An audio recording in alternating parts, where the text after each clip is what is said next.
When you try to get the mind to settle down, you're doing two things. One is to keep the object of your meditation in mind. In this case, it's the breath. Each time you breathe in, try to remember this is where you want to be. The second thing is putting aside any interest in things outside. Thoughts may come up about this, that, or the other thing. You have to regard them as the result of past karma. You're just going to ignore them. Now, there will come a point in the meditation where you try to understand why the mind comes up with these thoughts, but for the meantime, just think, I'm not going to get involved, that's not any of my business. In some cases they'll go away, in other cases they'll hang around for a while before they go away. It's like stray dogs coming to your house. If you don't feed them, some of them will go away immediately. Others will hang around in hopes that maybe you might change your mind. So don't let any stray dogs into the house. And you don't have to chase them away. Just be right here with the breath. Make the breath as comfortable as you can, as interesting as you can. Because sometimes the mind isn't satisfied with comfort, it wants something more. It wants to understand. So in this case you try to understand, when you breathe in, where does the in-breath start? Where is the impulse that gets it started? And how do you know when the breath is too long or too short?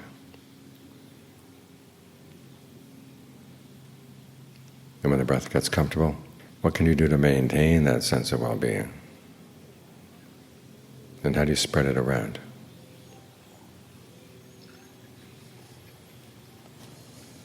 So the things to study in the process of breathing. But the important thing is you find that it engages your mind. That you're not just forcing it to be here, but you find it interesting and enjoyable. A good place to stay. Because ultimately there will be work that you have to do, so it's good to feel at home here, that this is a place you want to stay, settle in.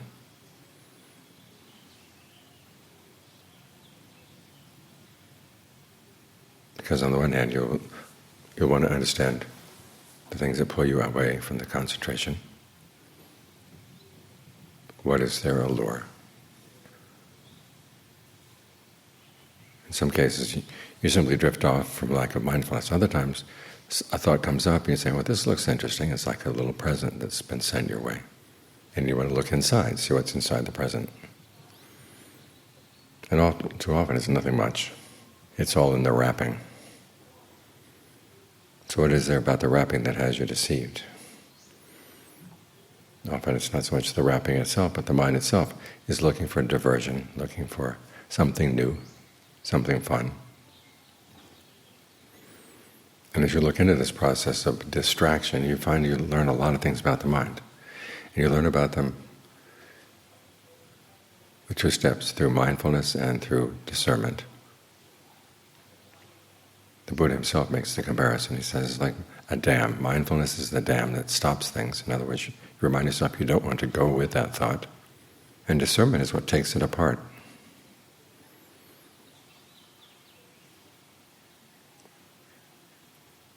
And so you may want to look into it. When the distracting thought arises, exactly how has it come? What causes it? And you find that as you keep on trying to keep the mind in concentration, being mindful not to go with these thoughts, you begin to sense sooner and sooner what the process is, what's going on. There are many steps, and you begin to see earlier and earlier steps until you get to the point where it's just a stirring of energy on the border between what's physical and mental. It's hard to say that it's a physical energy or a mental energy, but there's an energy there. And if you decide, hey, this is a thought about X, you slap a little perception on it, you slap a label on it, and then it begins to grow.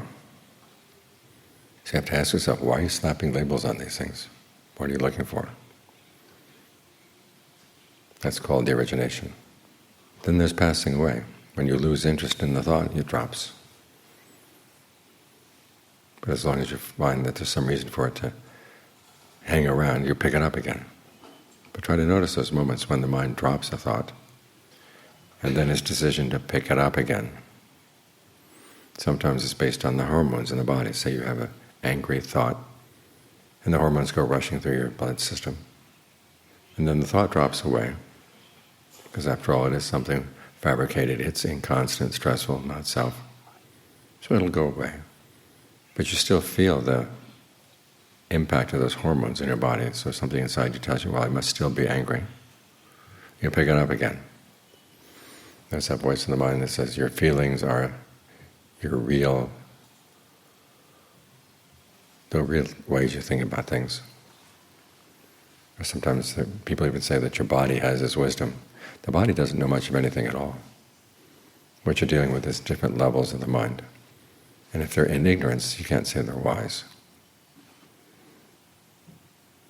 So you look at it, why does someone pick these things up again? What's the allure? What's the appeal? Sometimes with anger you tell yourself, well, I can show my power over other people. By being angry I get things done the way I want them to be done. Or you're afraid that if you don't express your anger it'll get bottled up and turn into a disease in the body. This is one of the reasons why we have the meditation skill, to remind yourself there is an alternative. You don't have to express your anger outside, but you don't have to bottle it up either. You can breathe right through the tension around the anger and it goes away. The anger may still be there in the mind, but at least the physical side is not unhealthy. You've actually got it on your side.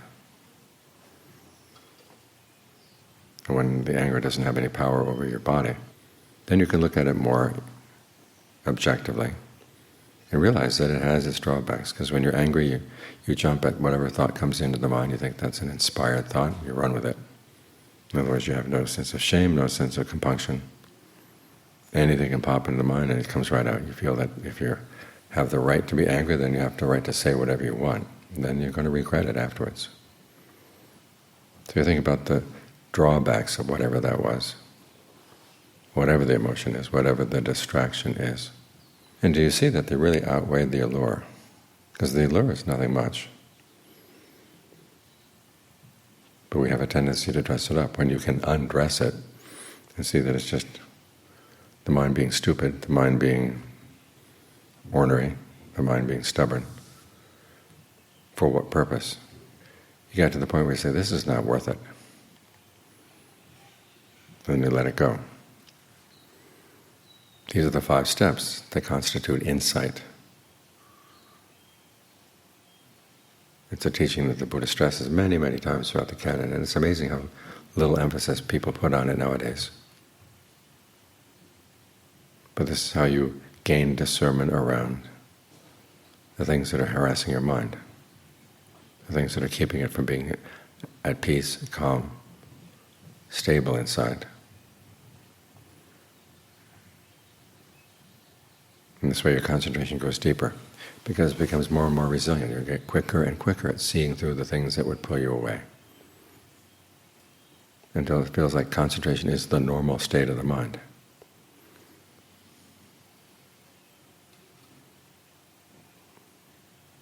So you learn how to enjoy it. But then you begin to realize it has its drawbacks too. This is where you apply the same analysis. When concentration arises, what's its origination? How does it pass away? That's not the big issue. The big issue is, what's the allure? Because you realize that as you maintain the concentration, this is one of the drawbacks, is you have to keep at it. There's no point where you can totally let go, at least not in the concentration, and not have to do anything at all. This is the point where the mind gets more and more inclined to think that maybe what the Buddha taught about Nibbana, maybe what he taught about the deathless, really is a good thing. Wouldn't it be good to have peace and happiness inside and not have to keep worrying about the causes? It's like wanting to have a house where you don't have to worry about repairs. As you're getting your mind more and more used to concentration, it's like you've been in a lousy house and you've got a bright, nice, big new house. Lots of conveniences, lots of comforts you didn't have in the old house. And for a while you enjoy the comforts of this house. But ultimately you realize, okay, this house too has to be kept up. And sometimes the more fancy objects you have, the more electronic objects you have, they're more difficult the upkeep.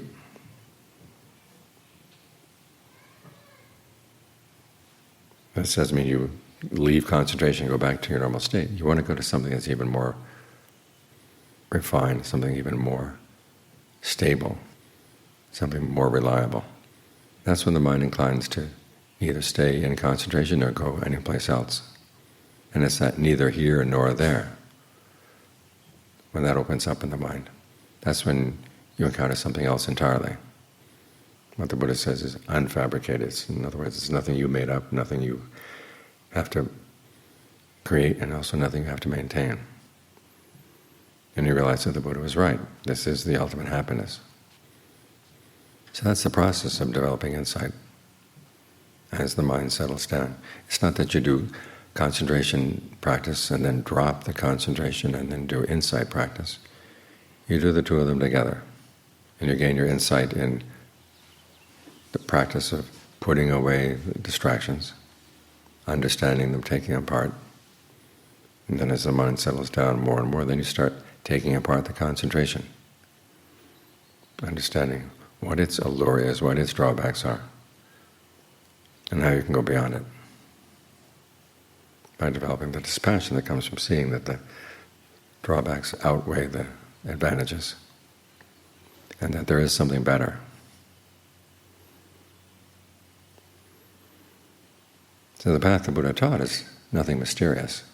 It's the same principle all the way through. It's just that it gets more and more refined as you get more and more sensitive to what you're doing as you try to follow the path. It's like any skill. At first you're happy you're able to just do the skill at all.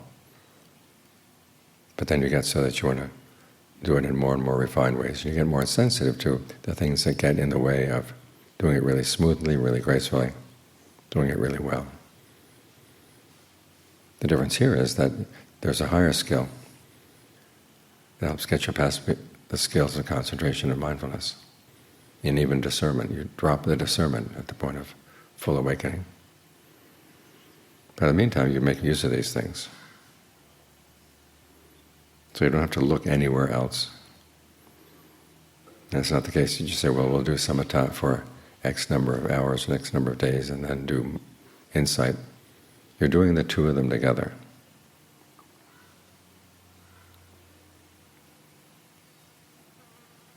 It's just that you're getting more and more sensitive to what you're doing, and you're learning to ask the right questions and to look very carefully so you can get the real answers.